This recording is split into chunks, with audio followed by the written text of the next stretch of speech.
I bueno, estem en una ciutat que era agrícola fonamentalment al segle XIX i a finals del XIX i durant el segle XX es va transformar per una banda a créixer com a poble i després com a ciutat d'una manera molt gran, però és que a més es van anar instal·lant aquí indústries petites, tallers i indústries grans també. I això no significa que fins a la guerra va haver-hi un tipus de moviments i després de la guerra van haver-hi uns altres. Tenim el Nicolás Cortés, que és historiador, membre del CEL i que pràcticament porta la seva activitat a la UGT durant molts anys en què jo he vist el currículum de coses que ha fet i ha fet moltes coses, però que domina el tema y que todo tuyo. Muy bien. Cuando uno tiene la suerte de vivir tiempo, pero vivir mucho tiempo más, pues le da tiempo a hacer muchas cosas siempre, eso es inevitable. Por tanto, ya casi la edad ya no es un mérito, es aquello la acumulación de actividades. Ir aguantando y... Es así. Hombre, tenemos aquí a la misma manera. Que avui ens contem, No vas a pasar desapercibido. Yo, si os parece, lo que voy a hacer es varias cosas, porque tengo aquí una serie de apuntes de todo el movimiento obrero desde mitad del siglo XIX hasta ahora, y lo que voy a hacer es un popurrí, y luego si queréis vamos comentando un poco cómo lo veis. Yo, como él bien decía, lo que no voy a poder es evitar ser sindicalista. Por tanto, no haré una visión absolutamente historicista del tema, sino que al final pues entras en harina. Sobre todo, ahora comentaba aquí con el compañero, si nos referimos a todo el periodo de la transición y qué pasó en la ciudad. Porque claro, a partir de tener tiempo, cuando era más joven y tenía pelo, pues ya formaba parte un poco del paisaje y ya puedo explicar las cosas desde un punto de vista histórico, pero también desde un punto de vista directamente personal, ¿no? Dicho esto, a ver, él bien lo decía, nuestra ciudad es una ciudad industrial, fuerte, como lo fue el Valle del Támesis o todo el contorno de París en inicios del siglo XIX, pues no. Aquí estábamos con nuestras alcachofas, era un puente de paso importante y crucial con Barcelona, pero ¿qué ocurre? Cuando la revolución industrial empieza a asomar, la mayoría de expertos no se ponen muy de acuerdo, pero sí que hay una fecha que es crucial e impepinable, que es que la máquina de vapor famosa de Watt se registró en 1769. Por tanto, ahí hay un registro, un acta y hay una máquina de vapor que en principio hacía telares y textiles. Ahí empieza una cosa que se llama revolución industrial. Cuando ese fenómeno, algunos lo han comparado hasta con el neolítico, porque se produce un cambio tremendo, un cambio de costumbres, un cambio tecnológico, pero como todo, en nuestro país la cosa se fue llegando paulatinamente. ¿Por qué llega en un determinado momento, sobre todo en Cataluña, ¿no? Había dos elementos que también son elementos que tienen que ver con el resto de la industrialización. Uno es los avances tecnológicos. En el momento en que hay avances tecnológicos y hay una tecnología que tienes sobre la mesa que te va a producir dinero, pues la aplicas, la pagas primero y la aplicas después. Por tanto, hay un elemento tecnológico importante, hay un elemento de ingenieros bien formados principios del siglo XIX en Cataluña que asumieron ese papel y que por tanto provenían de un comercio exterior y conocían lo que se estaba trabajando en el resto de Europa. Y luego hay otro elemento que se menciona menos pero que es fundamental. ¿Por qué se invierte en máquinas? Se invierte en máquinas porque vas a sacar un montón de dinero, hasta 10 veces más, ahorrándote un montón de costes de mano de obra, ¿no? Pero ¿por qué inviertes? Pues porque hay acumulación de capital. ¿Qué había ocurrido en Cataluña durante el siglo XIX? Pues que todo lo que era el comercio americano había proporcionado un montón de pasta. Y ese dinero que se produjo, pues evidentemente la mejor canalización que tenía era seguir produciendo dinero y abrir la puerta a eso que llamamos industrialización. Con ello venía también pues un modelo diferente de entender el mundo, la política, eso que llamamos el liberalismo, que empieza en su momento John Locke en Inglaterra, pero que hablaba de derechos, hablaba también de igualdad, hablaba también de muchos factores. Pero no nos confundamos, hablaba de igualdad, hablaba también de derechos, pero de las élites. El concepto a pesar de que los franceses lo aprobaron durante la Revolución Francesa, de la ciudadanía, el sufragio universal, eran al final sociedades elitistas y sociedades donde la burguesía era la que cortaba el bacalao y mandaba.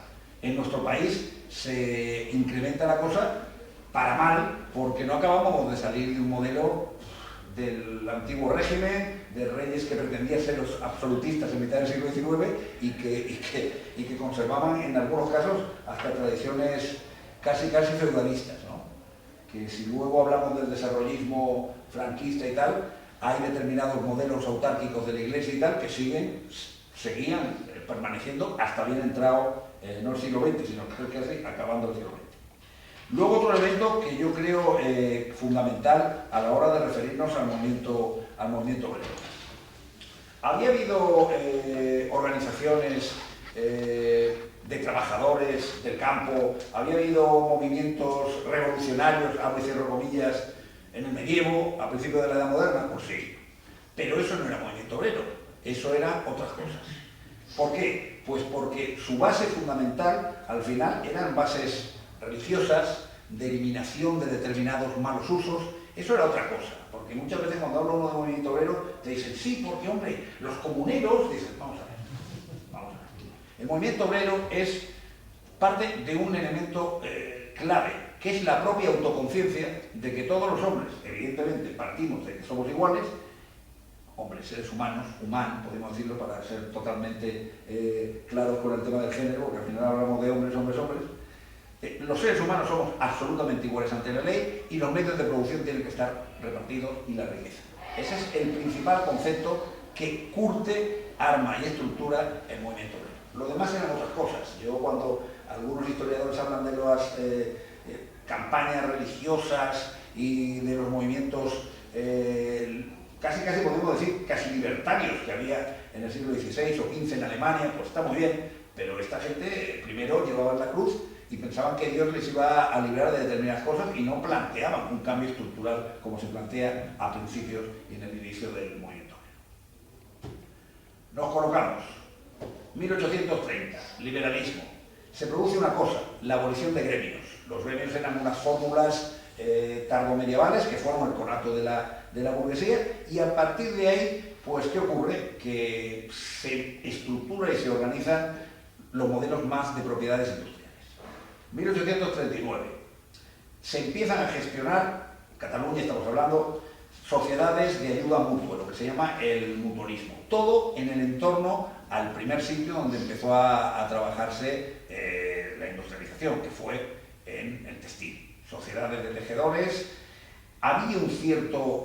funcionaban más que como, podríamos decir, sindicatos o organizaciones, funcionaban sobre todo como organizaciones muy de lobbies, para proteger su propia producción. 1841, tejedores, zapateros, tintoreros, copisterías, impresores, todos crean un nuevo modelo, sobre todo para regular precios y regular sus propios elementos de trabajo, una cosa que se llamaría juntas centrales. Ahí tenemos un conato de negociación colectiva, tenemos un conato de cómo empezó a funcionar la organización del trabajo. Ahí se empieza a hablar de jornadas y de salarios. Hablar quiere decir estructurar, quiere decir organizar. Y a partir de ese momento, pues, como no puede ser de otra manera, empiezan a haber pues, conflictos entre los que mandan y al final se convierten, son los patrones, y luego esos conatos de mutualismo que no acababan pues, de dar sus frutos. Un dato a tener en cuenta, excelente monografía, por cierto, Manuel Domínguez sobre ese tema, donde me he basado yo, 13 de octubre de 1853, la primera huelga que tenemos localizada, digamos por aquí, porque al final todo lo que son los movimientos, y ahora con los nombres que os pasaré, veréis que ahí había una tangencialidad, había gente de Sants que trabajaba aquí, algunos de los nuestros que trabajaban en otro lado, y había una indefinición en la localización concreta, ¿no? No se podía decir exactamente dónde ocurrieron algunos hechos. Primera huelga, Prat de Mahons. Propietario Josep Poch. Piquetes. Ya hay menciones de que se promueven desórdenes, que eso lo tenemos localizado en Hospitalet. Aprovechaban además, como no podían aprovechar, como ya en otras generaciones, para irse al bar y reunirse con los compañeros de la asociación sindical, pues en toda esta línea de los coros clavé, pues aprovechaban esas reuniones donde ahí se mezclaban agricultores de toda la zona del delta y concentraciones musicales, pues para hablar de sus problemas laborales. Y ya para empezar a organizarse y a estructurarse. Promueven desórdenes, era lo que ponía en las actas de la época.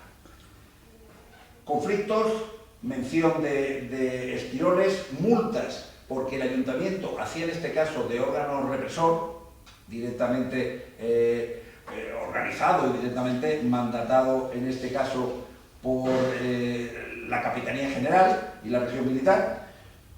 Ya empieza a haber multas, empieza a haber en algunos casos prisiones para algunos de los trabajadores, 22 trabajadores, Joaquín Bayol de San Martí, el barrio de San Martí, actas que se refieren a eso, Martí Rafulí de Hostafrancs y Joan Puyán del Hospitalet. Todos localizados aquí, todos en empresas o en productoras de aquí y por tanto implicados en ya conflictos. Muchas veces yo lo he hablado con algunos compañeros, nos pasa, en historia nos pasa un poco como en física, ¿no?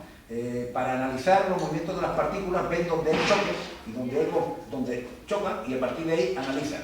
Cuando tú te encuentras actas de gente en cárceles, conflictos, huelgas, pues a partir de ahí puedes sacar todo un historial de qué cojones, perdonad la expresión, de qué estaba ocurriendo en ese momento histórico ahí.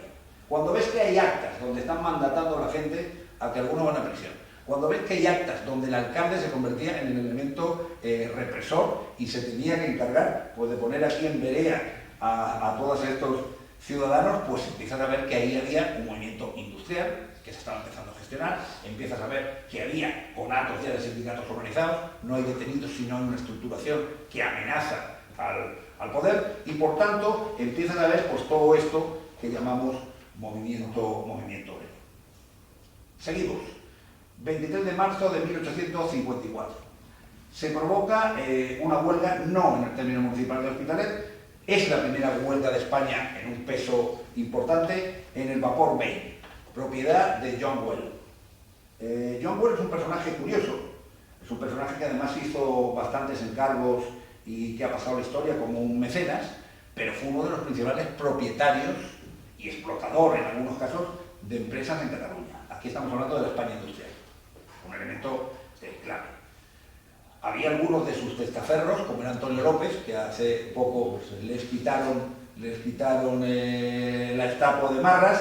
Sin embargo, Joan Well ha pasado la historia como un benefactor y un gran patriarca. De todo esto nos encontraremos en toda la historia de España, pero en concreto en la historia de Cataluña, muchos que actuaron de represores en su momento y que luego han pasado a la historia como grandes benefactores. 1854, primera huelga de España, localizada en Cataluña. Se había extendido desde Sants, por tanto intuimos, por los nombres que vemos y por esa vinculación, y también intuimos la cercanía entre el 54 y el 53, que algo tuvo que ver con el conflicto de Prat de Maons. Por tanto, ahí estamos los hospitalenses pringados e implicados en un proceso de huelga ya con cara y ojos. En abril, la prestadora española, que era una de las grandes empresas que estaba prácticamente recién inaugurada, pues vuelve a tener una serie de pequeños conflictos ordenados en esa línea. Bois Poc, militante obrerista, también en una línea con los conflictos que se estaban produciendo en Sants. Y aquí ya, a un nivel de actas, se empiezan a ver deportaciones, mazmorras, gente en la Ciudadela. La Ciudadela no era un parque en ese tiempo, sino que era un bastión militar más importante y luego también un elemento represor. Y ahí empiezas a ver que el conflicto no era un conflicto pequeño, sino que había sido algo de bastante peso, ¿no? ¿Qué pasa a partir de 1856? Vuelven a tener peso los absolutistas a nivel de Estado, Espartero Santa del gobierno y Narváez, que era un tipo conservador, pues dice, bueno, se enfrenta a un conato ya no de pequeños movimientos de trabajadores organizados, sino movimientos obreros serios. Ahora me referiré a las internacionales. Estos eran movimientos que surgían, con una ideología, evidentemente, pero donde la estructuración que conocemos todavía no estaba absolutamente encorsetada. Ahora me referiré a las internacionales. Empezamos a notar que se le pide a los alcaldes, en concreto a los alcaldes de la época, un censo de colectivos obreros. Los colectivos obreros en aquel tiempo pues, eran lúdicos, pero también eran de movilización. El capitán general de la región militar ordena al alcalde que haga esos censos. Y vemos una cosa curiosa que también se recoge en este monográfico, que es que el secretario del propio ayuntamiento se resiste a pasarle datos, porque era un secretario seguramente, intuimos que liberal, y a partir de ese momento quien se carga en este caso el mochuelo y quien se carga en este caso no la multa, sino creo que hasta la destitución, fue el secretario. Vemos, 1857, vemos que ahí hay un choque ideológico ya y político, ya no solo entre las clases obreras, sino entre la gente que dirigía las ciudades. Hay también algunas notas que no podemos perder. Se ha comentado al inicio. Hospitalera, en ese tiempo, salvo la prestadora y dos empresas más, empresas entendidas como muy pequeñas, como muy reducidas. Era una ciudad puramente agrícola. Y aquí hay determinados conjuntos de rabasailas, de propietarios pequeños propietarios de la tierra y trabajadores que también tenían esa conexión con los núcleos obreros. Era una cosa que ocurría aquí y en otros sitios, pero con algunas tradiciones incluso muy de conflictos carlistas de la época. Pero bueno, se empieza ahí a ver esa mezcla entre obreros del campo o pequeños propietarios y obreros en el sentido de asalariados.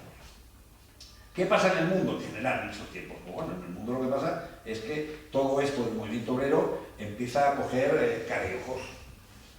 Londres, 1864, con un chico que se llama Carlos Marx, que se encargaría de los estatutos. Primera Internacional. A partir de la Primera Internacional, ¿qué ocurre? En toda la historia siempre, más allá de los hechos, las palabras nos definen. Cuando se crea el término proletario, está definiendo no tan solo una clase, está definiendo casi unos hechos históricos, o una línea de lo que va a ocurrir. Empieza a acuñarse el término del proletariado. No es aún importante, pero empieza a tener ya el papel que tendría en el futuro. Masas organizadas, gente que va a responder a un régimen de gente que está explotando. Hay algunos historiadores, Hoffman me parece que al respecto escribió algo sobre las condiciones de vida, ya no tanto sobre las rentas o sobre los movimientos económicos de la época, sino sobre el nivel de vida, y decía claramente que el nivel de vida de un trabajador en Gran Bretaña en mitad del siglo XIX era prácticamente de semiesclavitud y que un señor cultivando el campo en el medievo pues vivía mucho mejor que otro señor viviendo en la explotación de la industrialización del siglo XIX.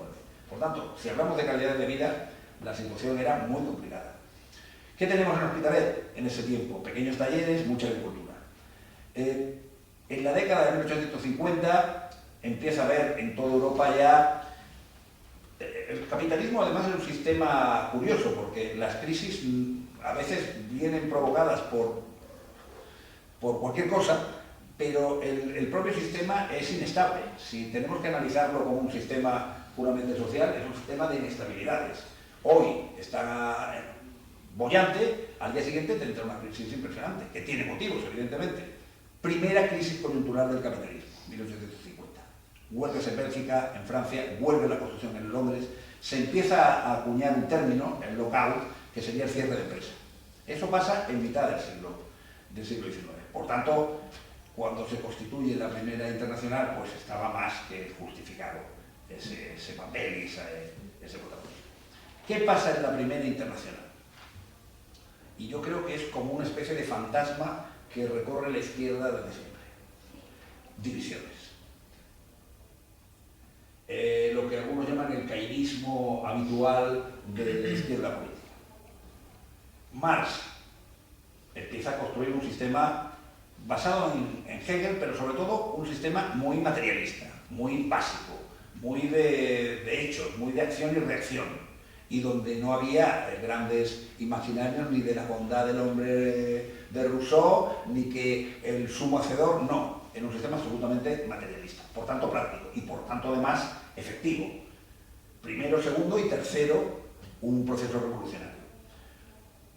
La gente que venía del modelo de los socialismos utópicos, que también confluyen en la Primera Internacional, de esa escuela que decíamos de las mutuas, hay mutuas en Cataluña todavía en funcionamiento y algunas se llamaban, el respeto mutuo, tendían a la hermandad de los seres humanos, bueno, a un cierto sentimiento entre la ética y la divinidad, ¿no? Plantean, pues, otro modelo, también un modelo más de menos estructuración, de menos control, más, el término anarquista luego lo referiremos sobradamente. No estaba todavía constituido como tal el anarquismo, pero bueno, empieza en esa línea. ¿A qué confluye eso? Pues confluye a que un tipo que se llamaba Bakunin, basándose sobre todo en las ideas de Proudhon, pues te plantea que lo que no puede hacer la izquierda es convertirse en la propia represora de sí misma, y que por tanto se tiene que ir a un ideal de emancipación, a un ideal libertario y a un ideal más abierto.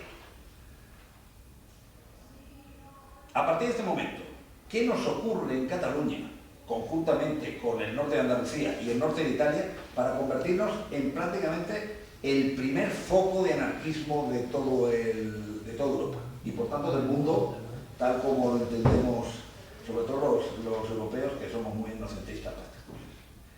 Y vamos a entender alguna cosa. Aparte de nuestras propias características, digamos, culturales, la Internacional en ese momento, algunos dicen que como cualquier religión organizada, envía determinados apóstoles a cada uno de los lugares donde podía haber un conato de construcción social. A Bélgica y a Francia no hacía falta porque habían participado ya en la Internacional de Londres. Pero a partir de 1868 envía un pequeño tapao. Digo tapao porque no se definía él mismo como seguidor de Bakunin, que era Giuseppe Fanelli, lo envían a Madrid y a Barcelona, y ese hombre se dedica a impartir doctrina. Claro, no deja de ser...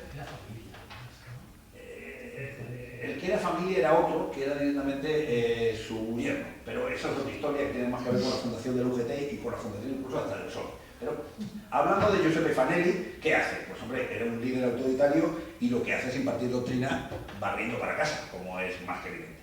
En esos años ocurre una cosa curiosa, y lo que ocurre curioso es, para mí, una cosa muy decisiva, que es la Comuna de París, 1871, 60 días, pero ¿qué 60 días? Es la primera vez que triunfa una revolución obrera y se estructura. Lo importante no es que triunfara, lo importante es cómo se estructura.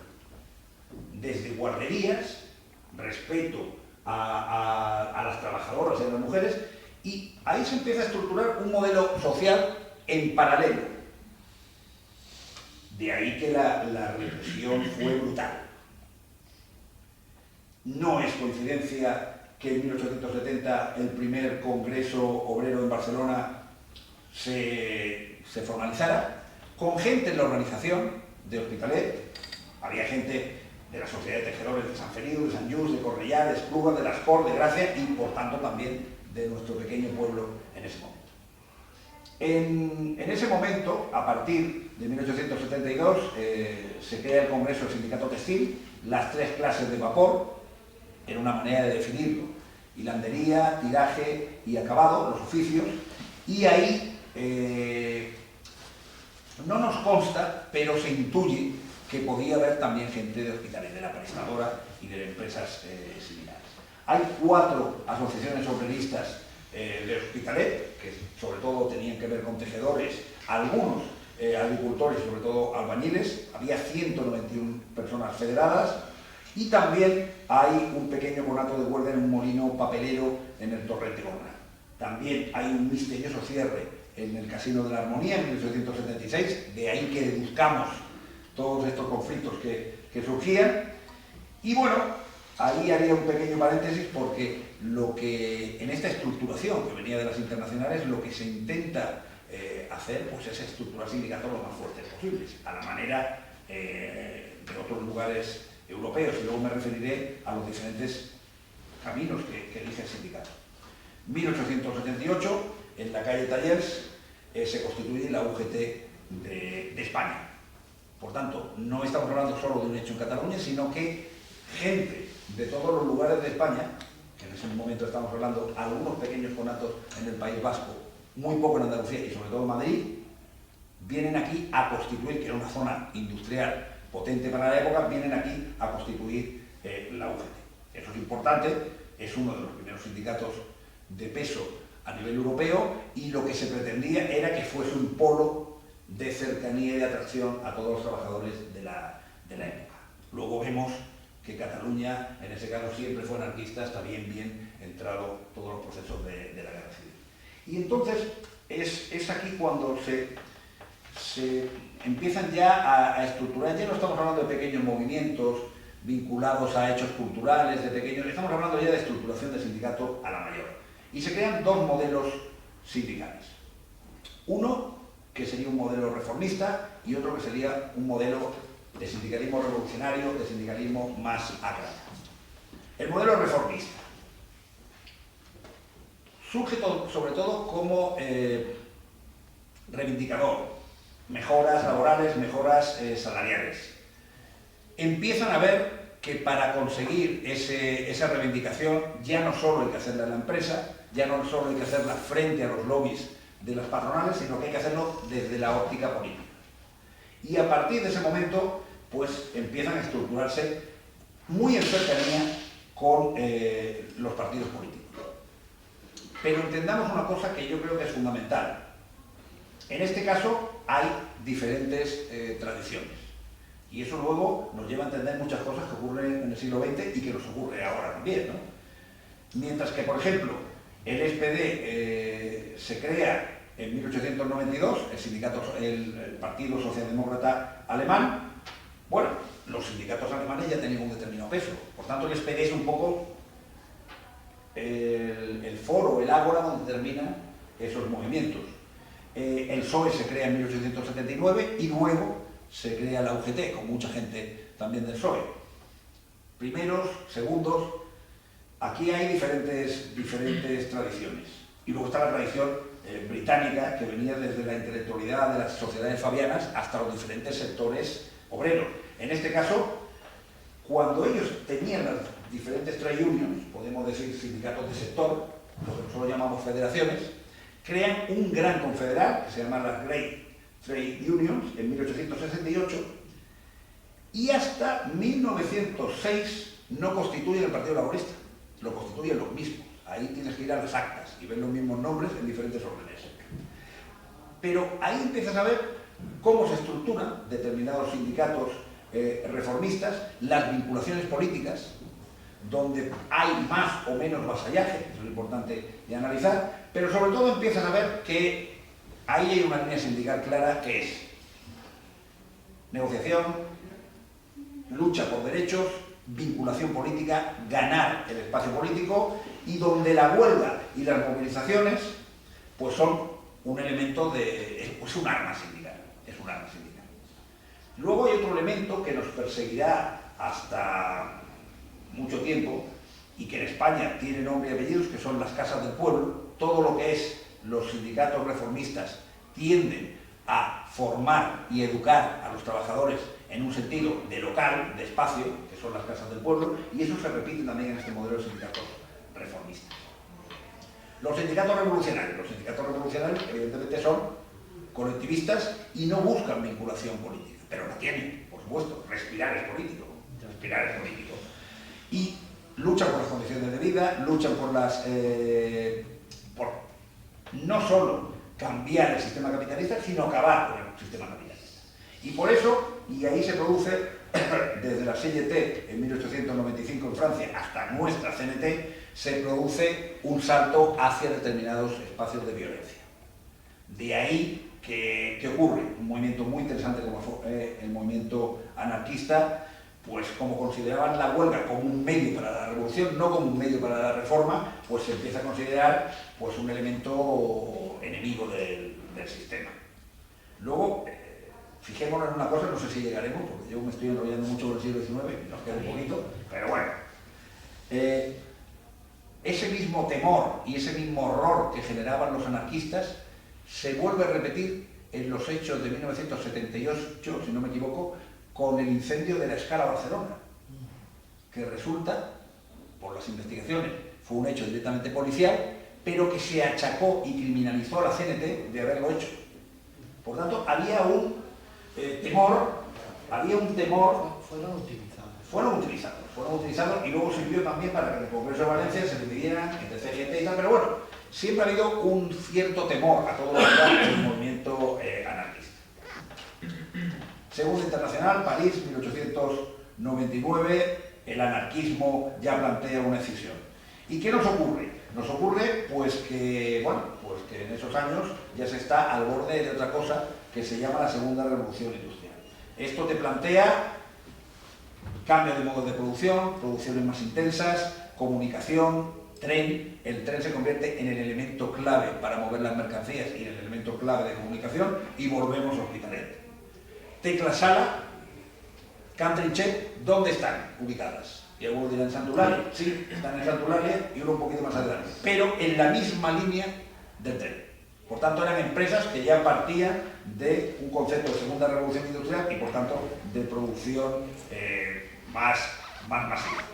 Hay otro elemento también fundamental, que en el momento en que existe el tren, en el momento en que existen grandes empresas que necesitan un espacio como mucho mayor y de más eficacia económica, pues entonces necesitan más mano de obra. Cataluña siempre se había abastecido, bueno, Cataluña, lo que era el área entre Valleces y Barcelona siempre se había abastecido de gente o de Tarragona o de Lleida. A partir de este momento, las grandes migraciones desde Aragón y Murcia están servidas. Ya saltamos al siglo XX y en el siglo XX, inicios del siglo XX, ya la transformación de Barcelona necesitaba, obviamente, pues un montón de mano de obra. ¿Cómo nos afecta a nosotros? Pues, imaginaos, de 4.900 habitantes que había en estos santos terrenos a finales del 19, a los 12.360 que había en 1920. El salto es espectacular y es un salto que viene motivado por estos cambios.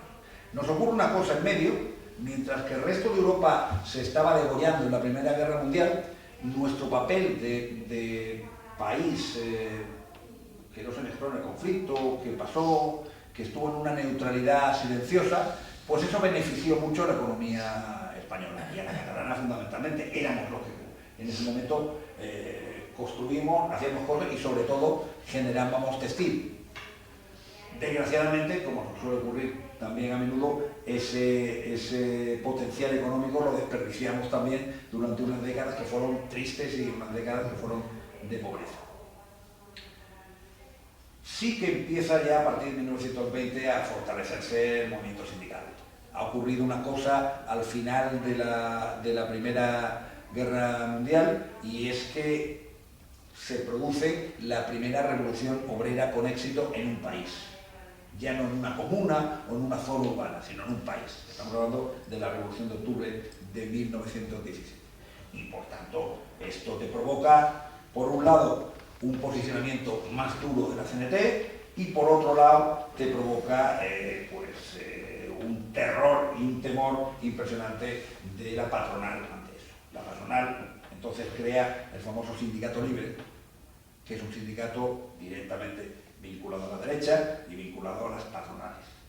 Hay un hecho también que se menciona en algunos de estos monográficos que me refería, de los célebres enfrentamientos entre el pistolerismo, entre los sindicatos El Libre y los cenetistas. Hospitalet estuvo lleno de esos conflictos y de esos choques. Además, la ciudad de Barcelona tuvo un papel en todo eso fundamental. La propia dictadura de Primo de Rivera fue incentivada por mucha gente, pero sobre todo por buena parte de la patronal catalana, e incluso algunas de las reuniones para definir, no olvidemos que el capitán general de la región militar de Cataluña era Primo de Rivera, pues desde el círculo del Liceo se estructura y se organiza cómo se van a dividir determinados espacios de poder. Claro, estábamos dentro del centro neurálgico donde se produciría la dicta blanda media, porque también hubo una represión tremenda, y donde la CNT estaba ahí puesta dentro de el punto de mira o el punto de mira. Yo, si me permitís, porque la guerra civil, todo lo que conlleva la guerra civil, el papel de nuestros sindicatos que directamente dirigían el ayuntamiento aquí, es bestial, he hecho una especie de elipsis o de paréntesis, y me referiré a unos hechos que nos darán pues un poco el pulso, ¿no? Y es una anécdota que hace poco unos historiadores sacaron a la palestra y que me parece curiosa y trágica a la vez. Leon Blum, 1936, organiza una gran charla en París donde invita a Companys, invita a Joaquín Cortés de la CNT-FAI y a Rafael Vidiela del SUC y la UGT. Vemos las relaciones. Medio investigan, casi le impiden intervenir a Companys porque Francia no quería de ninguna manera que en un conato de guerra civil que ya se estaba provocando, que Francia entrara en ningún tipo de solidaridad obrera con España. Era gente en su momento del Frente Popular francés. Pero bueno, más allá de esa situación y más allá de la creación de los comités por la España Libre y demás, nos vemos a todo el movimiento obrero en nuestro país, obviamente en Cataluña, pues aislados de esa realidad europea, y sí que vemos estas dos fotos. En el mismo cartel que intervenía Companys, intervenía Joaquín Cortés, CNT y FAI, uno de los grandes sindicatos de peso tremendo en Cataluña, apoyando la legalidad republicana, y ya vemos que el cenetismo en Cataluña y en Hospitalet evidentemente fue fuerte, tuvo un peso, y luego vemos que la UGT, sindicato más frágil, se había liado con toda la gente del sur. Podríamos decir que de una manera entrista o trotskista había tomado el sindicato. Pero ahí vemos ya cómo se articulaba desde ese momento de los sindicatos libres y de los conflictos, vemos un poco cómo se articulaba en Cataluña el sindicalismo. La CNT con un peso bestial y la UGT con un peso menor, pero muy acompañada del SUC. La guerra civil, por medio, solamente un apunte. La guerra civil,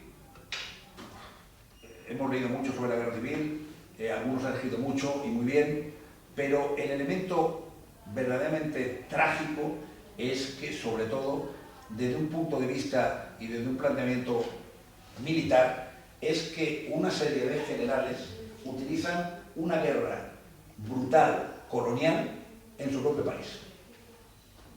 Las guerras coloniales siempre fueron muy crudas, porque lo que se pretendía era un pueblo extraño, dominarlo con fusilamientos, con represión, con elementos de tomas muy fuertes de los territorios. Ese mismo modelo colonial que habían hecho los franceses, que habíamos hecho nosotros también en Marruecos, es de las pocas veces que en territorio europeo los practican los mismos ciudadanos del país contra sus paisanos. Por tanto, asistimos a una guerra civil que es en el fondo una guerra colonial contra los propios paisanos, de una represión tremenda y de una brutalidad también bárbara. No nos engañemos cuando nos empiezan a hablar de maquis, de peso. Aquí había mucha gente vinculada a los maquis y contra la represión, pero el impacto del franquismo fue de tal dimensión y las muertes fueron en este país de tal dimensión que quedó absolutamente descabezado cualquier movimiento sindical. Afortunadamente, como parrillos y como conflictivos que eran, sus propias contradicciones hizo que dentro del franquismo se produjeran golpes, impactos, debilidades que afortunadamente los sindicalistas y los movimientos políticos utilizaron. La huelga de tranvías, ¿hubo gente implicada de Hospitalet? Bastante gente. ¿Hubo un conato sindical en medio? No, había algunas direcciones, por lo que yo sé, del Partido Comunista, de la clandestinidad, pero poco más. Tal vez ahí topamos con un cabreo tan generalizado de la gente que al final fue cuajando. Pero luego volvemos, después de esa huelga de tranvías, a una normalidad y un asentimiento del franquismo sin mayores fisuras. Es precisamente el franquismo, yo lo digo un poco en broma algunas veces, pero es precisamente el franquismo quien revitaliza el hecho sindical y quien en el fondo pues hace que, como decía un poco Mao en aquellos tiempos, florezcan mil flores. En el momento en que el falangismo y los sectores más tradicionales del franquismo, vinculados al clientelismo con la Iglesia, al clientelismo con los más tradicionales y los más caciquiles, rompe con ese modelo más de pequeña economía que se generaba en el sistema franquista, en el momento de esa ruptura, el falangismo histórico se esconde en esa batalla interna en el sindicato vertical. Y ven que ese es su espacio, controlan algunos ministerios, pero poco más. Entonces Carrero Blanco, a partir del plan de estabilización de 1954, después de una maravillosa visita de Eisenhower a España, demostrando a todo el mundo que este era nuestro amigo, como el general Noriega en Panamá, pues se produce un cambio en el sistema y un cambio, obviamente, en el franquismo. El gran diseñador de todo ese plan de estabilización, que era un modelo absolutamente liberal, se llama López Rodó, catalán y muy vinculado a las patronales y a la alta burguesía barcelonesa, y sobre todo vinculado a una orden religiosa que sería el Opus. A partir de ese momento, ¿qué ocurre? Existe una liberalización económica, esa liberalización económica provoca un crecimiento económico, no tan solo en la industria, que también, hablamos de los tiempos de SEAT y hablamos de otras empresas, pero también hablamos de todo el sector servicios, el gran boom turístico se produce después del plan de estabilización, y lo que ocurre en Hospitalet, siempre satélite, en este caso, de toda el área metropolitana y de Barcelona en concreto, es que evidentemente también se beneficia de esos cambios, ¿no? Se produce una de las mayores migraciones internas y una de las mayores urbanizaciones en España que nunca había ocurrido. En el siglo XIX no se produce una urbanización tan bestia como se produjo en esos años, en los años 60. En Hospitalet saltamos de 1950, 71.000 habitantes, a 1980, 294.000 habitantes. Imagínense, ustedes imaginaos el salto tan impresionante, tan brutal. Migraciones internas, pero también se producen dos elementos fundamentales, y que eso marcará un poco la propia realidad sindical. Por un lado, se crean grandes empresas. La gran empresa que te favorece la creación de núcleos colectivos, de lo que te llamamos secciones sindicales, por un lado. Por otro lado, la gente, sobre todo la gente vinculada al PC, al Partido Comunista, se dan cuenta de que esos nuevos cambios sociales, de que, por ejemplo, en ciudades esté creciendo tanto la población, pues que a esa gente, a esos ciudadanos, a esos vecinos, hay que empezar a formarlos y a tener un determinado peso ahí. Sección sindical, movimientos sociales, y aquí, a partir de este momento, se empiezan también a formalizar pues dos tradiciones sindicales que en Hospitalet podríamos referirnos ya a nombres que seguro que los aquí presentes conocemos. Dos líneas sindicales. Por un lado, una línea sindical muy apegada al comunismo, que empieza a generar comisiones obreras a partir de su constitución simbólica en el 66 en la iglesia de San Medí y más formal después en Madrid, por un lado, que es un sindicato, por supuestísimo, vinculado y donde practicaban el entrismo dentro del movimiento de los sindicatos verticales falangistas, pero sobre todo muy apegado a una realidad social y donde los cuadros no solo eran cuadros sindicales, sino que también estaban en los movimientos sociales. Buena parte de las asociaciones vecinales estaban constituidas y creadas y vinculadas a gente de comisión. Utilizan una táctica, que es una táctica muy trotskista, de copar los sindicatos verticales, los sindicatos franquistas de empresa, para tener tener ahí un peso real en la acción sindical. Por otra parte, en las grandes empresas, sobre todo, se empiezan a crear otros colectivos más pequeños, secciones sindicales de empresa, fuera de todo lo que son la estructura de los sindicatos verticales franquistas, que son las secciones sindicales de la UGT, pero además con un elemento que yo creo que es clave para definirnos sindicalmente, siguiendo ese modelo que antes me refería de crear espacios, de crear locales. Aquí de locales de la UGT en Hospitalet teníamos un montón, porque siempre se pretendía crear centros formativos, crear casas del pueblo.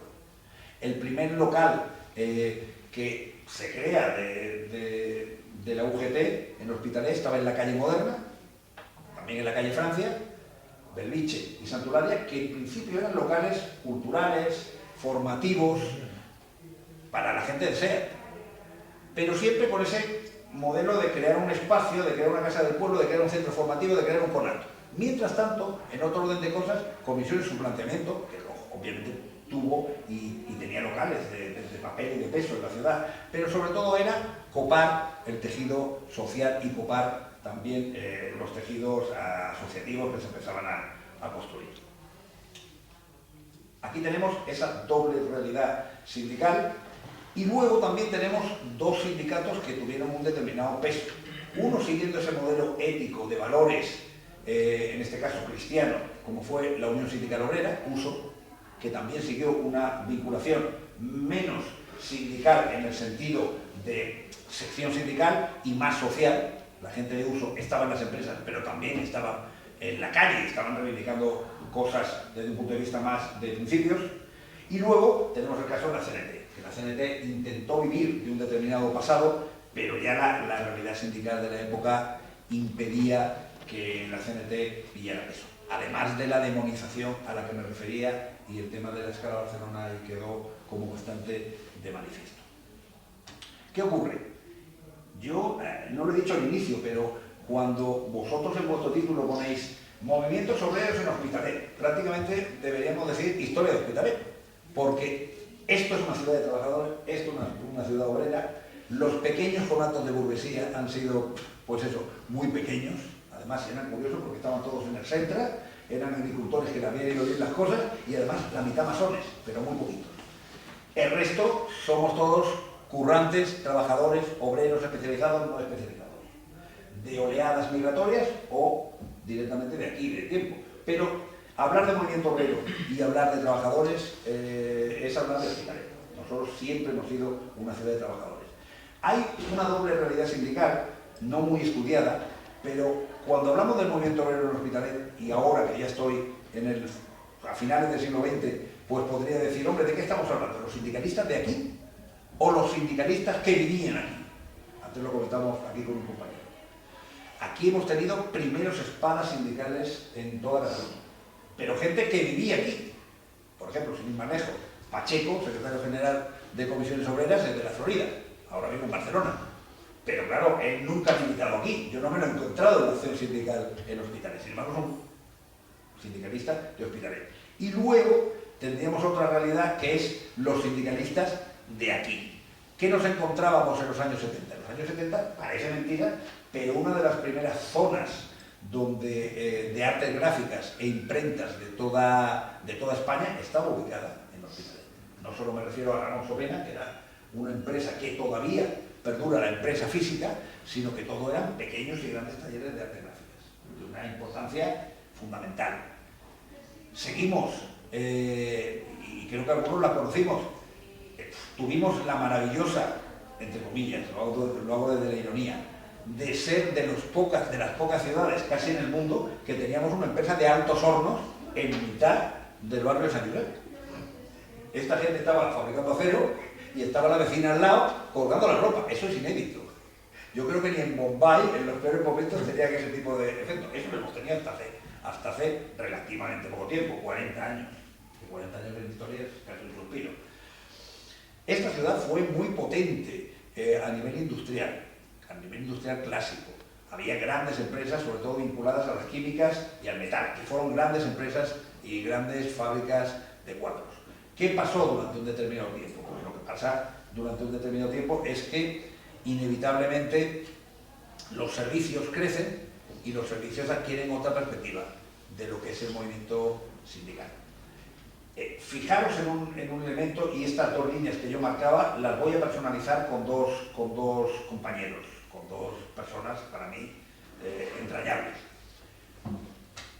Garcilaso Aguado, sindicalista de Pegaso, una gran empresa que estaba aquí, que fabricaba camiones y que era una empresa puntera en Europa, que también acabamos, como era una empresa vinculada también un poco al INI, terminamos vendiendo de mala manera en su momento.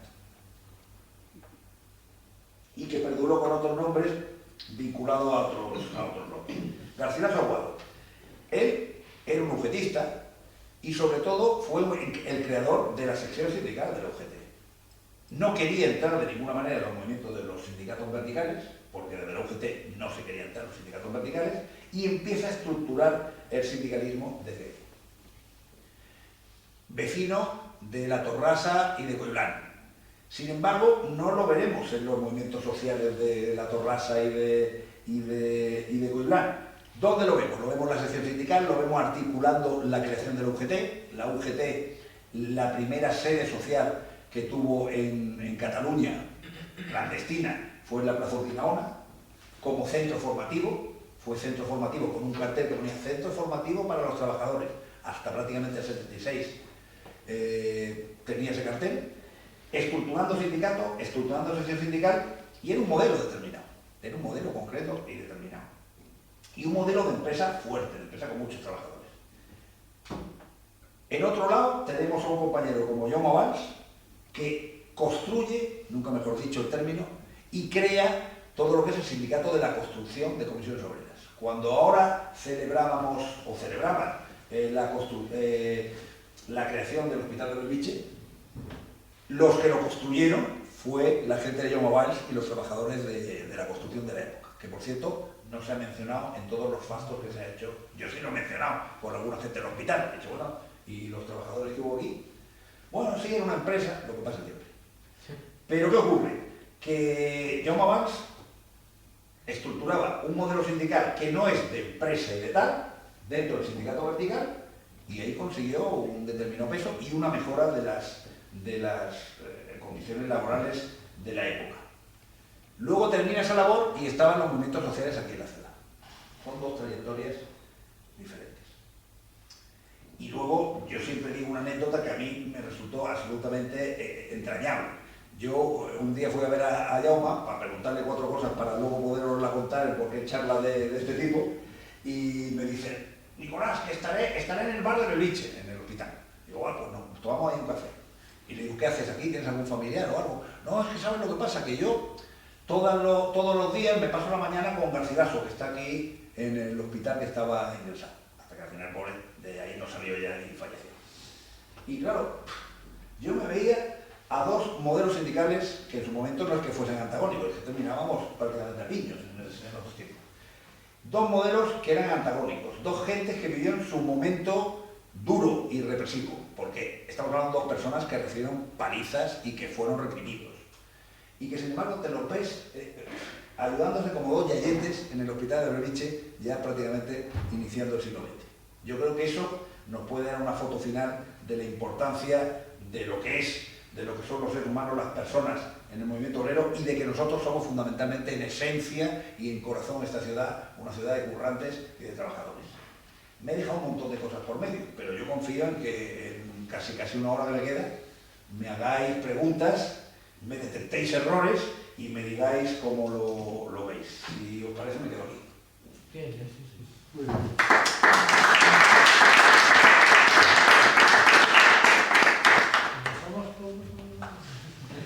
Hacemos una reunión. Empieza a responder cabezas. Venga, va, ¿quién se anima? La historia la recuerdo bastante bien, así hay cosas que evidentemente no se pueden explicar en tan poco tiempo. Y conozco muchas anécdotas porque yo he vivido metido dentro de todos ellos, de la forma clandestina. Y entonces he conocido muchos hechos de personas que estando a un lado a otro se han llevado de maravilla. O sea que no, Sí, es verdad que en los años 70, 80, en esa época hubo muchos codazos y muchas hostias para poder ocupar sitios dentro del sector sindicalista. Pero la verdad es que también hubo grandes amigos de los dos lados. O sea, que tú lo podías ver cuando a veces te ibas con ellos. Yo tenía la gran suerte de conocer comidas, sus artimañas, ¿no? Pero sí que es verdad, o sea, mismo Montoya Largo, el que hablábamos, ¿no? Era una persona que se llevaba muy bien con su monólogo de comisiones. Y por eso se llevaban bien, porque los dos estaban metidos en SEAT y tenían los dos de luchar contra la empresa. Entonces, si no se unían, mal iban, ¿no? Porque eran los dos pocos catalizadores del movimiento dentro de la empresa. Y así, pues, conocía muchos, que podría ir nombrando. Era nombrado al Fabio Pacheco. Pacheco, que hoy en día aún es secretario general de comisiones. He conocido a Pepe Álvarez, que lo conocí cuando era un chaval maquinista, que había en aquella época había un sindicato vertical y ellos ya estaban en edad, pero bueno, dentro de la fábrica, ¿no? Y he ido a conocer mucha gente de esta, y es verdad, o sea, eran sindicatos que surgieron de una forma muy diferente, eran muy diferentes a la hora del pensamiento, pero luego también eran muy humanos. Hacían servir la manera para juntarse. Habían algunos que no se los juntaban ni con pegamento, ¿no? Pero bueno, estos eran los mínimos. Y a nivel alto, a nivel de secretarios generales y esto, no tenía más remedio que llevarse. Y yo he tenido la suerte de vivir todos estos momentos con ellos. De una forma ambigua, porque yo estaba en reuniones donde no me tocaba estar, tenía que estar. Y conozco muy bien este movimiento y todo desde el año 72, que empecé a tener mucha vinculación con ellos, pues me sirvieron de mucha ayuda a entender las cosas, ¿no? La verdad que he sido un privilegiado. Hacer foto. Lo que decía la Oye, una cosa. Bueno, tú. No, tío. Yo,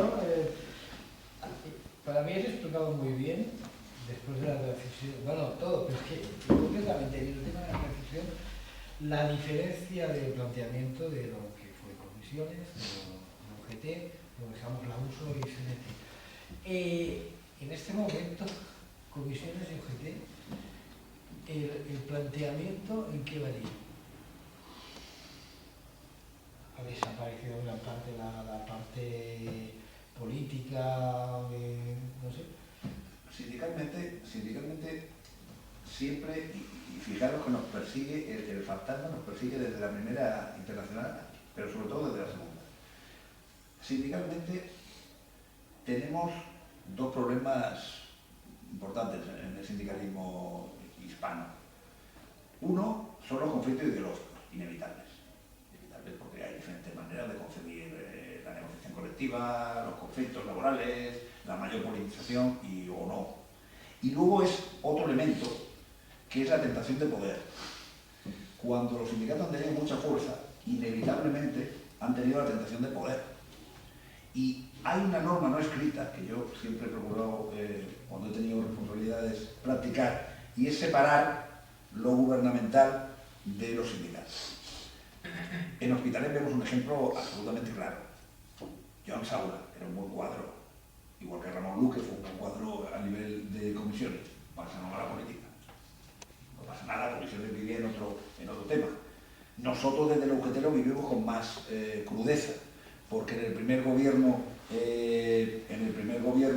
municipal socialista, prácticamente era toda la estructura de la UGT de Hospitalet, empezando por su secretario general, en este caso Ignacio Bujana, se traslada al gobierno de la ciudad. Con lo cual, ¿qué ocurre? Descapitalizar el sindicato. Y entonces, ese problema de estar en el poder, estar en el gobierno, pues es un problema que nos persigue siempre. Y luego, los conflictos internos, que son ideológicos muchas veces, de concepción del sindicato y personales, inevitablemente cuentan. ¿Cuál sería el momento actual? El momento actual del movimiento sindical es, de entrada, complicado. Yo el otro día cuando veía, además tuvimos la ocasión de celebrar, no muy lejos de aquí, una de las primeras charlas o reuniones sobre los objetivos de desarrollo sostenible. Y fue la primera vez en el 2015 que hay un punto, el punto octavo, donde se especifica que las condiciones laborales sean un elemento que tendrá que respetarse. Es la primera vez en una hoja, en un escrito de Naciones Unidas, donde los derechos laborales aparecen un poco. ¿Por qué? Porque nuestra realidad es que los criterios de la OIT los respetamos los europeos y unos cuantos más. El movimiento sindical ahora mismo tiene grandes dificultades. ¿Por qué? Pues porque cuesta esa extensión en muchos países del sur, porque no me gustaría referirme al último mundial y las auténticas brutalidades laborales que se han vivido. Hay una fórmula que se llama Calif, o no me acuerdo el nombre árabe, que es una manera de contratación que utilizan, que es, a ti te traen del país de turno, te cogen el visado y automáticamente se supone que estás contratado. Horarios de 16 horas y auténticas barbaridades, que ahora en el famoso Mundial de Qatar se ha utilizado, pero que se sigue utilizando en el Arabia Saudí y en un montón de esos países árabes ricos, obviamente. Nuestros aliados, dicho sea, nuestros aliados. ¿Qué pasa? Que estamos viviendo momentos trágicos y complicados en el movimiento sindical, con un elemento que está variando. La digitalización nos deja entre la espada y la pared de muchos de los derechos y de muchos de los movimientos sociales que hemos creado. ¿Por qué? Pues porque al final la inteligencia artificial, la robotización, si no vienen acompañadas de una gestión correcta del tiempo del trabajo y de la repartición de la riqueza, viejo concepto casi de la Comuna de París, de la repartición de la riqueza, vamos a una situación socialmente complicada. A mí me hace mucha gracia cuando mucho neoliberal de Twitter dice, bueno, pero pasará como en la segunda revolución industrial, se crearán nuevos puestos de trabajo. No, la nueva revolución lo que plantea es la eliminación del trabajo como lo hemos concebido y por tanto habrá que repartir la pasta, que es donde está el principal problema. Hay algún conato de esperanza, porque como el capitalismo es tan hábil, yo me quedé impresionado cuando determinada gente vinculada a todo el rollo este de tecnológico y de Silicon Valley te planteaban la renta mínima de inserción. Y yo decía, que hay algún hippie por ahí. No, el capitalismo lógicamente lo que está planteando es, si va a haber menos gente trabajando y necesitamos consumidores, a esta gente habrá que pagarle algo. Por tanto, sindicalmente el nuevo escenario que se nos plantea es de entrada muy complicado para el movimiento sindical. Descendiendo más a la arena. Un día me lo preguntaron con la diana de comisiones de aquí al lado. Bueno, ¿y qué diferencias hay entre comisiones de UGT, de acción sindical? Pues ninguna. Tradiciones, las que quieras. Talantes, lo que quieras. Estructuraciones. Pero entre lo que reivindicamos en las mesas, pues hombre, estamos hablando del mismo modelo. Estamos hablando de socialdemocracia clásica y compatibilidad en los espacios.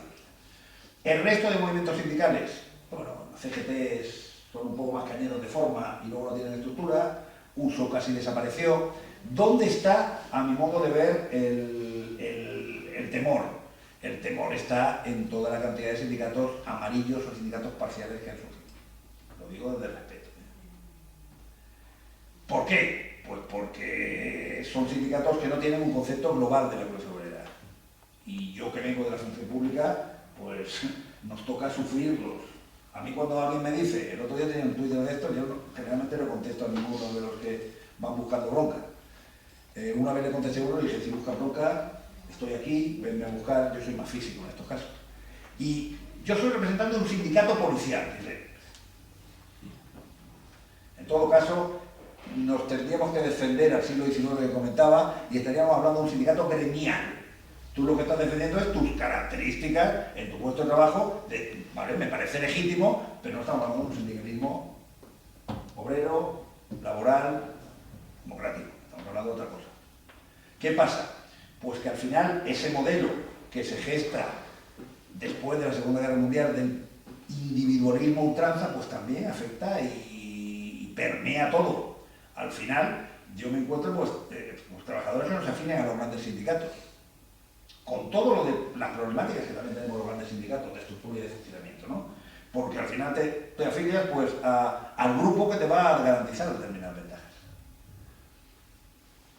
Todo eso en un contexto del mundo del trabajo que tiende, no sabemos bien dónde, porque el modelo de gran empresa, el modelo de estructuración de trabajadores, de hermandad entre los trabajadores porque comparten el mismo puesto de trabajo, eso se está yendo, se está diluyendo. El teletrabajo ahora mismo te descapitaliza, porque tú te estás encontrando en tu mesa, con tu ordenador, en horarios infames, donde no hay mucha solidaridad y donde al final pasas ya no a ser un número, sino a ser un número sobre el número. Por tanto, son momentos complicados. Diría como colofón, ¿son momentos complicados para el sindicalismo? Sí, pero son momentos complicados también para la izquierda. Porque a ver cómo explicamos todo esto. Porque cuando tienes ahí una situación de conflictos sociales y al final no eres capaz de ordenar determinados temas porque estás encorsetado por un sistema liberal total, pues es complicado. Tiro el balón, por tanto, más lejos, y el problema lo tenemos los sindicatos, pero también lo tiene la izquierda y la roja. Vale, Obrera, i a més l'Hospitalet, una ciutat al costat de Barcelona. Mireu què va dir Engels l'any 1894. Diu, Barcelona, el centre fabril més important d'Espanya, que té en el seu haver històric més combats de barricades que cap altra ciutat del món. És a dir, Barcelona té el rècord mundial d'aixecament de barricades. És a dir, és un... L'Hospitalet... La Rosa de Foc. L'Hospitalet formava part d'aquest, no? Com hem dit, que sí, cap aquí, cap allà. Per tant, però fixeu que Engels escrivia això el 1894 per dir que l'Hospitalet, perdó, que Barcelona no s'havia sumat a una mobilització anarquista. Com has dit, estava... Què vull dir amb això? Que és veritat que l'anarquisme ha estat dominant i hegemònic en moltes èpoques de la història del moviment obrer de l'Hospitalet, però no en totes. Vull dir que, per exemple, el moviment obrer és al voltant del republicanisme federal i del cooperativisme. Després, en aquesta època, també, és veritat que l'època de la internacional, l'anarquisme es fa hegemònic, però cap a la dècada dels 90, les tres classes de l'Oapor, que no eren anarquistes en absolut, i fins al Congrés de Sants del 1918, que la CNT fa el gran salt, què vull dir amb això? Que hi ha èpoques en les que no. Llavors hi havia un altre sindicalisme, un altre moviment obrer, el que sí que era gairebé sempre era revolucionari, era socialista, en el sentit de transformador, és a dir, nosaltres fem la vaga per millorar les condicions de vida, però nosaltres sabem que l'horitzó final és la societat sense classes, això serà la solució, no? Encara que hi havia alguns que ja començaven que no, hi havia el reformisme, però globalment, fins i tot el cooperativisme, els cooperativistes eren... El cooperativisme era una ideologia de cooperació, com tu dius, del mutualisme, de l'ajuda, i a més feien cooperatives, però era una ideologia de transformació social, no? I això torna a passar als anys 50 del segle XX, i és una cosa que jo encara no he trobat cap explicació, no he trobat ningú que pugui explicar què li va passar a la CNT als anys 50. Perquè la CNT, l'importantíssima que era, que un cadit es una rareza, ¿no? Es una rareza que además tiene muchos colegas nuestros que han investigado por Cataluña y el norte de Italia. Dicen, ¿por qué en estas tres zonas? Bueno, però va tenir força fins i tot als anys 40, però, hòstia, als anys 50 desapareix, la repressió, la repressió van patir tots. La UGT, el PSOE, el PSUV, tots. I alguns van aconseguir, però als anys 50 no movia gairebé res. però van aconseguir després resolució. La gent de no. I jo, hòstia, és una cosa que encara no he trobat cap bona explicació Hay un d'això. elemento Con la organización. tener en cuenta, Manuel. El elemento táctico fundamental es la ayuda exterior. La ayuda exterior fue básica. Comisiones Obreras tenía apoyo, no de la Unión Soviética, pero sí del comunismo estructurado en Europa. Y por tanto, cuando hablamos de apoyo, estamos hablando de fondos económicos, estamos hablando de formación de cuadros. Y tú sostenías. A ver, lo que nos pasó en este país, en los años 40, hay una foto fija que es muy apasionante, que se llama La colmena de Cela, que el destrozo moral y físico que sufrieron nuestra gente de izquierda en ese momento fue tremendo. En los años 50 este país estaba destrozado y la gente que había en la clandestinidad eran lo que eran. Y la mayoría hundidos porque después de la Segunda Guerra Mundial los americanos, en vez de ir a por el último país nazi que había, se dedicaron a otras cosas y abrazaron el régimen en el 58-59, fue lo de Eisenhower. No, creo que fue en el 58-50. Bueno, Los pactos en el 53, la visita en el 51. la visita también, curiosamente, hay un dato a tener en cuenta porque Franco utilizó al empresariado vasco en el interior de Estados Unidos, que llevaban durante 100 años, José María de Eiza, que fue diplomático, toda esta gente le hizo de intermediario, pero bueno, eso es otra guerra. ¿Qué pasa? Que el nivel de represión fue bestial. A partir del 50 y pico, la única gente que podía estructurarse dentro era la gente que tenía algún tipo de apoyo de fuera. A Comisiones le ocurrió, al Sur le ocurrió y al PSOE y al UGT directamente tiene un nombre, Fundación Friedrich Ebert. Yo conocí muchos sindicalistas de SEAT que a finales de los 70 se tenían que ir misteriosamente a Alemania. Ahí los formaban, los estructuraban y os digo una confidencia más, mirando últimamente entre cajas y demás, que son, habría que catalogarlo, empezó a descubrir fotos que algunos me decían, no, esto debió ser una postillada, me cago en Dios, era una visita en el 78 de sindicalistas alemanes al local de la UGT para formar cuadros. Y claro, eso venía financiado, con formación y con esa ayuda exterior, tanto a Comisiones como a la UGT, fue clave para poder salir adelante. Fue clave. La CNT no tenía ningún elemento de apoyo exterior.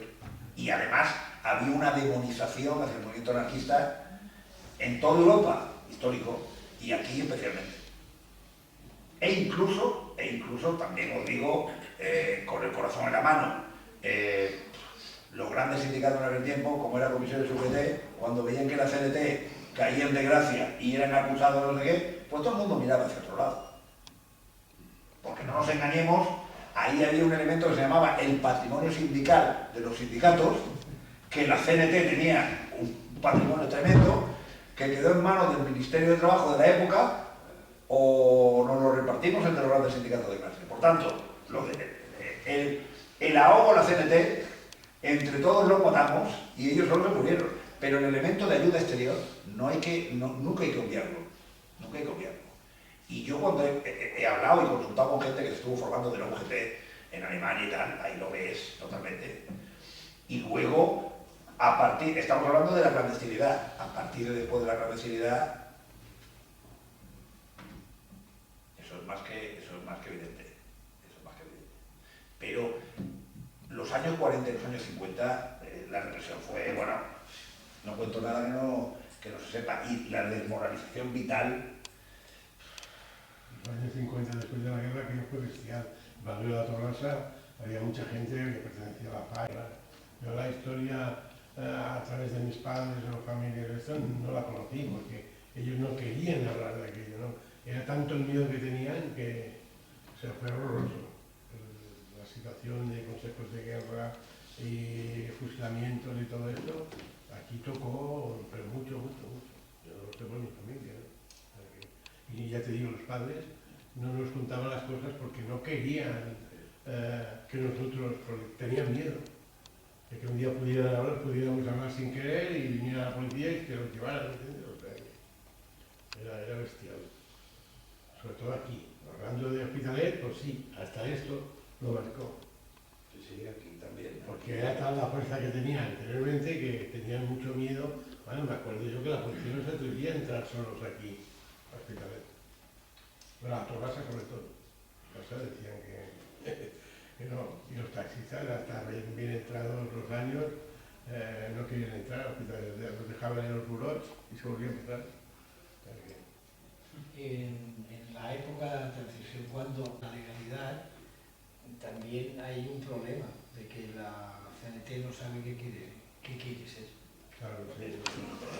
O sea, está la gente mayor que vuelve y como tal, la gente joven con otras ideas y no se sabe muy bien, aquello tiene que ser un movimiento ciudadano, libertador, un sindicato, o sea, la parte del sindicato es lo que casi queda más al margen. Entonces son muchas historias y evidentemente lo de la ayuda exterior, el apoyo externo y tal, claro que es importante. Y además a todo el mundo ya le estaba bien. Mira, Carlos Vallejo estuvo en Rusia bastante tiempo y luego terminó y de allá vino para acá otra vez. O sea, que imagina los saltos que dieron gente como Carlos Vallejo, que es un historiador también de toda esta vida.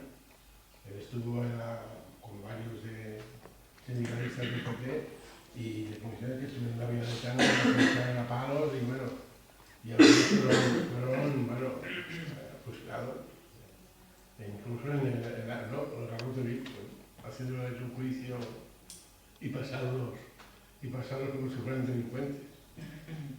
Dale. Sí, que bueno, primeramente me ha gustado mucho la conferencia y eso, y luego comentar que posiblemente también, aparte del anarquismo, ¿no? Otra de las bestias negras a lo mejor del propio movimiento obrero y político antifranquista, que posiblemente ya en aquellos años, bueno, posiblemente no, de hecho, en aquellos años ya estaba hablando con la oposición monárquica, ¿no? Para empezar a plantearse un poquito qué podría llegar a pasar, ¿no? Cuando la dictadura de Franco pudiera llegar al final, a lo mejor. También supongo que la CNT claramente queda desmantelada después de la guerra civil y en el exilio no acaban de organizarse, y supongo que también al socialismo de aquel momento, ¿no? Representado sobre todo en el PSOE y la UGT, especialmente la parte más del partido, ¿no? Y que no eran tan del ámbito del sindicato, que también había quedado la que estaba representada, por ejemplo, por Largo Caballero, ¿no? Que acaba quedando relegada y ya no tienen intención de hablar para restaurar ningún régimen democrático. Yo creo que también otra facción política que acaba quedando desmantelada en este sentido, aparte de la CNT y del anarquismo, es, por ejemplo, ¿no? A partir de la invasión, del fracaso de la invasión del año 41, ¿no? De la Vall d'Aran. Supongo que el Partido Comunista en ese sentido ya queda también muy lastrado y posiblemente será lo que le llevará a que a partir de los años 80 Carrillo, en este sentido, ¿no? Que era el líder indiscutible y pasionaria, pues acaben quedando también en el sentido de acaben quedando fuera del juego político, en el sentido de que cuando se vuelve por primera vez a ver elecciones democráticas, en las primeras no, que aún el exilio está muy presente en la sociedad, sí que tienen algún peso político, pero a partir de entonces ya digamos como que las dos partes que eran menos proclives al consenso con el aparato franquista que se está democratizando, entre comillas, ¿no? Pues la CNT evidentemente queda eso, como comentaba, desmantelada después de la guerra, y después de lo de la Vall d'Aran también los comunistas ya quedarán pues definitivamente fuera, y ya solo quedará la socialdemocracia, que ha sobrevivido a la guerra y que ha sabido de alguna manera ver que no volverá a haber república en España, porque hay que pactar con la dictadura de Franco en el mejor de los casos, y que por tanto lo mejor que podrá haber es una democracia con ciertos derechos, pero en la que ya no podrán tener tanto protagonismo. De todas maneras, en el exilio, donde hay estructuras fuera y dentro, y sobre todo en un proceso como fue el proceso español, que estamos hablando de 40 años de dictadura, siempre se provoca un conflicto inevitable entre los de fuera, que han estructurado ya un modo de vida, el Congreso de Suresnes, que movió sobre todo Nicolás Redondo. A mí una vez Nicolás, en una charla, pues me lo comentó, nos lo comentó a varios, ¿no? Claro, lo que estaba haciendo Nicolás Redondo en las empresas en Euskadi y demás, revitalizando la UGT, revitalizando también las casas del pueblo del PSOE, pues no tenía nada que ver con lo que estaba haciendo Llopis en Toulouse. Porque claro, primero hay un elemento generacional clave. Esta gente tenía 30 y pico años. Y estaban siendo reprimidos aquí. Y estaban con la policía al otro lado.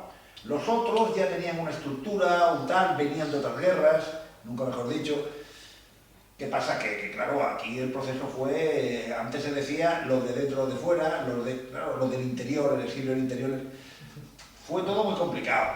Lo único cierto es que el movimiento sindical en ese momento, en todo esto de la transición, hay grandes desconocidos. Hubo mucha gente que hizo mucho por un cambio hacia una democracia y sin embargo que no han sido reconocidos. Los movimientos vecinales y los movimientos de barrio y tal hicieron un papel excepcional. Los sindicatos también, incluso culturalmente. Hay un teórico, un historiador británico Eggleston, me parece que se llama, que habla mucho sobre los modelos culturales y el modelo cultural del proletariado y de la gente currante, pues es uno muy concreto, ¿no? ¿Qué ocurre? Que ese modelo cultural, esa capacidad de generar esa idea de que este país iba hacia una democracia, eso en este país lo hizo mucho los sindicatos, lo hizo mucho gente de movimientos de base. Luego te pueden sacar la foto de Rey Emérito y decir que hizo grandes cosas y tal, o la foto de Suárez, que tuvieron su papel y su protagonismo. Pero claro, al final, entre instituciones como la monarquía, que yo no me voy a poner ni en duda ni a mencionar el papel que tuvieron, y los sindicatos, por ejemplo, que ayudaron desde abajo hasta arriba a que todo fuese en una determinada dirección, pues oye, habría que reconocerlo mucho. Sin embargo, ese reconocimiento lo encontraréis en libros de historia. Socialmente, aquí, como la historia siempre es material frágil y la vas construyendo con input muchas veces del presente, desgraciadamente, pues al final no se ha reconocido a los sindicatos su papel, como tampoco se ha reconocido a muchos movimientos de base, sociales como eran las asociaciones de vecinos. E incluso a muchos movimientos de base cristianos. ¿Qué ocurre? Claro, lo que pasó es que todos esos movimientos cristianos de los 70, ellos tuvieron su propio golpe de Estado y entró el radicalismo con Wojtyła después de que algún papa muriera por el camino en misteriosas circunstancias y hubo ahí un golpe al Vaticano, ¿cómo era el concilio? El Vaticano II, el concilio Vaticano II. También tuvieron su papel, también tuvieron un papel importante. En nuestra ciudad tú ves mucha gente vinculada a los sindicatos, que aquí fajó y luchó y batalló en las asociaciones de vecinos, en los clubes de fútbol, en muchos sitios. Los párrocos que teníamos por aquí. Claro, a ver, hubo mucha gente empujando los temas.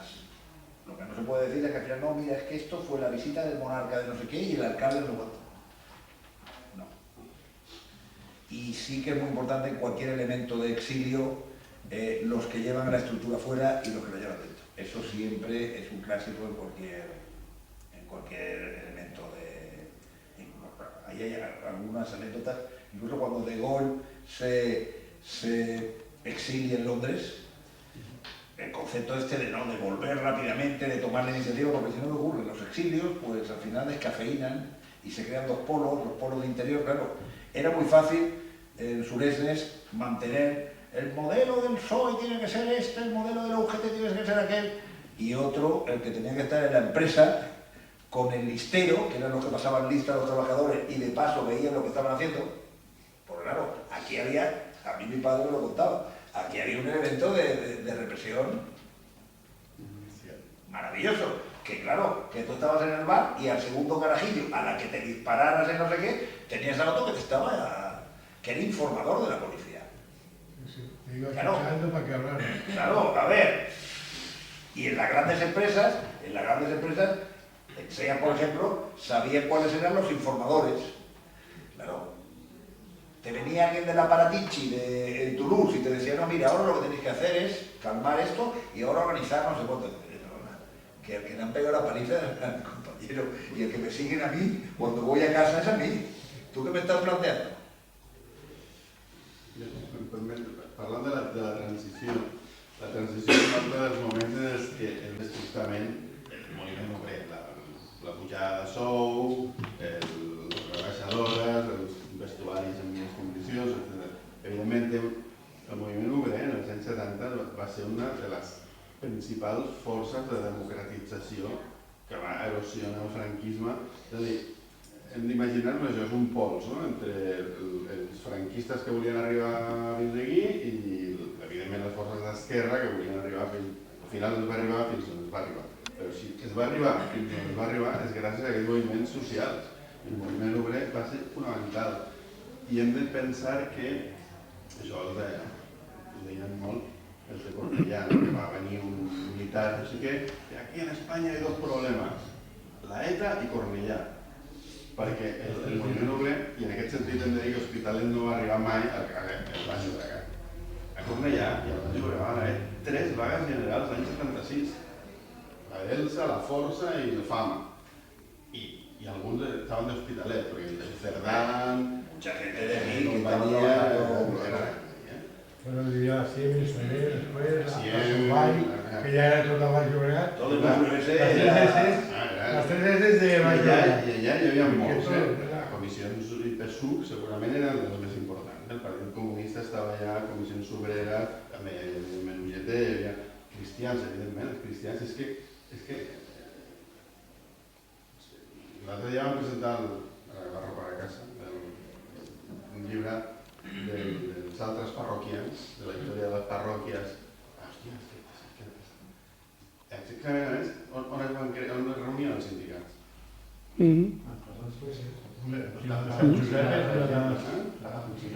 Josep, Sant Medí... No, no, el Pujol... El Pujol ens podien tots a fora, que estaven allà al centre, i el que passa que ens pot cap allà fora? Hòstia, mira, hòstia, si em ve Pujol, que està per allà. L'Assemblea de Catalunya... Sí. Por ejemplo, el papel de los movimientos sindicales es la creación de la Asamblea de Cataluña, que ha intentado ser escondida en los fastos del sumo aniversario, últimamente, por cierto. Es fundamental.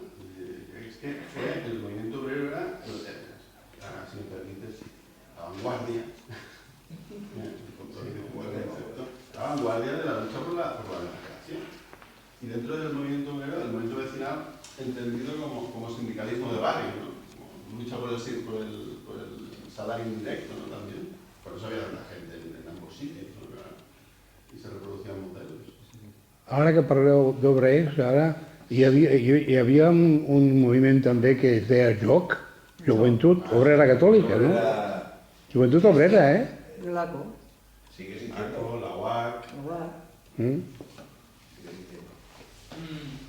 No, primero darte las gracias por la conferencia. Yo, dos cuestiones. Una pregunta que creo que ya has indicado ahora en Hospitalet, pero voy a cambiarla porque creo que ya lo has resuelto. Y preguntarle sobre todo por la situación de la juventud o cuál es la vinculación ahora en la actualidad de la juventud en el movimiento sindical. Y luego, en relación con lo que estabas diciendo de los problemas ahora del sindicalismo, en relación con el problema de la digitalización y no saber hacia dónde vamos, hay un libro que, bueno, al menos en la carrera nos lo han recomendado y nos lo han hecho leer en historia, que es de Yuval Noah Harari, sobre unos 21 puntos que plantea de cara a un futuro. Y en uno de estos puntos, el problema de la digitalización, bueno, él lo resuelve de una manera o plantea una cuestión, y es este no salario mínimo, sino una renta bruta que de alguna manera pues, podría solucionar la falta de trabajo que la progresiva tecnología está pues, destruyendo, ¿no? De alguna manera. Y más que nada, centrarme en esta pregunta: ¿cuál crees que es ahora la posición o la relación de la juventud con el movimiento sindical? Desde mi desconocimiento, yo en el tema no soy experto. Mi Hariri es muy liberal. Vale. Yo he leído de sus 3 libros más, me he leído los 2 primeros y es muy liberal en los planteamientos que hace. qué ocurre? Hay un elemento que sí que es muy cierto que él plantea, que es, eso es en el segundo libro, no en Sapiens, en el otro, no me acuerdo ahora cómo se llama, pero donde medio libro te están planteando el famoso poshumanismo. Eso en el fondo estamos hablando de lucha de clases básica. Tú ahora mismo, si todos los cambios tecnológicos los planteas hacia transformaciones físicas, mejora de las especies o de la especie, estás planteando un salto, ¿cómo lo diría yo? Es como Wells, la máquina del tiempo. Estás diferenciando ya a los seres humanos entre sus rentas, de cómo estás diferenciando casi la especie. Por tanto, estamos en un momento donde por primera vez el capital puede transformar realmente incluso la especie. Cuando, por ejemplo, mira, hace poco lo hemos tenido, cuando tienes una parte de la humanidad que puede salvarse de una epidemia porque tiene acceso a una vacuna y otros no, o cuando tienes, por ejemplo, una parte de la humanidad que va a poder tener mejoras físicas, eso vosotros lo veréis, nosotros ya lo veremos, que puede tener mejoras físicas, incluso implementaciones de órganos, y otros no. Eso lo dice Eduardo Casanova, También lo dice él. Una pregunta estremecedora que le hicieron a Hariri en Davos fue, bueno, pero ¿podemos tener gente, se podrán crear espacios? O sea, vamos a ver, lo que le estaban preguntando es, ¿podremos tener guardianes y espacios reservados en un futuro con un calentamiento global tremendo y donde no nos podemos fiar de nuestros seguretas? Dice, pero ¿qué cojones estamos planteando aquí? Por tanto, estamos en un momento donde el capitalismo ya no planteará una dominación clásica, sino que está planteando ya, porque la tecnología bien utilizada puede ser magnífica, mal utilizada, ya veremos cómo termina Twitter y nuestro amigo Elon Musk, que por cierto cada día se parecen más estos súper grandes magnates a los malos de las películas de James Bond. Sí. Cada uno tiene un perfil impresionante. Dicho esto, el problema que tenemos con el sindicalismo joven, nosotros tenemos sindicalistas 20 y pico, 30 y pico, claro que sí. Igual que cuando yo tenía 20 y pico, no. En mi tiempo había mucha más gente. Y antes, en la generación de este hombre, la media sindical, el que tenía 30 y pico, 40 era un viejo. Sí. ¿Cuál es el problema? Pues el problema que tenemos es un problema ya no de vinculación. Tenemos un problema, primero, de valores, de individualismo, y segundo, de articulación de esos valores. Me explico. Tú eliges un comité de 9 compañeros, trabajadores y tal. Depende de qué sector, pues tienen todos algunos tu edad. ¿El comité qué hace? El comité pues intenta defender sus derechos y tal y cual, como es lógico. Se apoya en el sindicato. La mayoría se queda ahí en defender los derechos de su empresa, los más tal. En la estructura del sindicato no te participará. Porque ellos vinculan comité, empresa, mis problemas. Entrar en la estructura para ayudar al resto de compañeros, pues nos lo encontramos muy rara vez. Y comisiones le pasan, ¿no? ¿Qué pasa? ¿Tenemos un problema, Hilton? Pues sí, es un problema de valores. Pero también, insisto en una cosa, es un problema que también tenemos que hacer mirar nosotros. Porque tenemos que crear estructuras que sean, que donde militar sea fácil. De hecho, nos está pasando. Pero Y hasta ahí voy a leer. no, Claro. nos está pasando con los grupos de barrio y esto. O sea, todo lo patrimonial y todo esto. Vosotros sois un ejemplo, vamos, rarísimo, de que haya gente joven dentro de este barrio. Todos somos, y cuando hacemos la fotografía, parecemos la inverso. O sea, todos somos gente mayor. Y bueno, es la misma explicación, tanto sindicalmente como movimientos asociativos de barrio. O sea, no hay manera que la juventud sienta esa necesidad de luchar por aquello que nos atañe a todos. Pero ahí también no podemos correr el riesgo de siempre que sea grata, porque un chaval dice, hostia, pues me meto de voluntario en una ONG y participo, no sé qué, eso es mucho más complicado que estar trabajando en un sindicato echando un cable. Eso es bastante más complicado, pero una cosa es grata, hay facilidad y tal, y en lo otro, pues mira, muchas veces no lo ponemos fácil, estructuras muy rígidas, generaciones que son de otro tipo.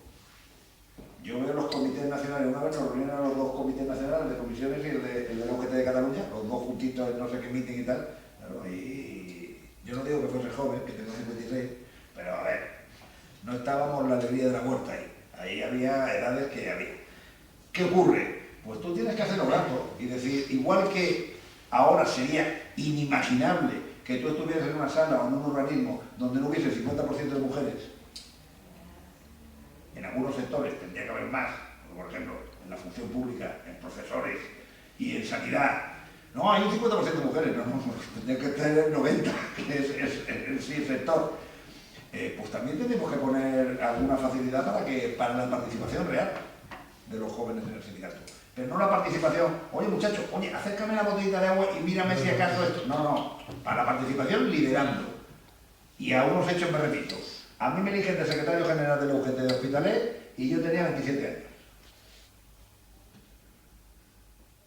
Y en aquellos momentos, y mi predecesor tenía 28 o 29. Bueno, también hay que explicar que en su momento pegamos ahí el golpe de efecto y la vieja guardia, pero claro, no era raro. No era raro. El Tomás de comisiones, cuando pegó su golpe de efecto en comisiones, en el metal, pues era un tío con 30 y pico años. Frente a Jaume, vale, que luego se hicieron íntimos, pero bueno. Me explico, claro, es que... porque si no, es al final una cosa que se retroalimenta. Es que los jóvenes son más individualistas y tal, cierto. Pero hay algunos que quieren participar, sí, pero os esperáis, claro, al final... Yo me atrevería a decir que es, salvando las distancias, muy compañeros de vecinos que hay aquí en Hospitalet. Salvando las distancias, ¿eh? Pero...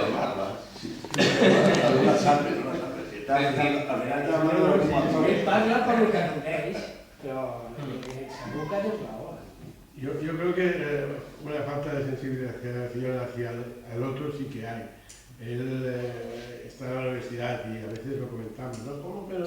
Es que no les interesa. Bueno, posiblemente es porque no se ha dado una educación que la gente tiene que sensibilizar con su vecino. O sea, hoy en día nos han individualizado tanto que vas por la escalera, saludas a una persona que te encuentras en el ascensor y tal, y algunos que ni te abren la boca, ni te saludan. O sea, falta un grado de comunicación social. Sí, però... Yo sí que digo una cosa, irá peor.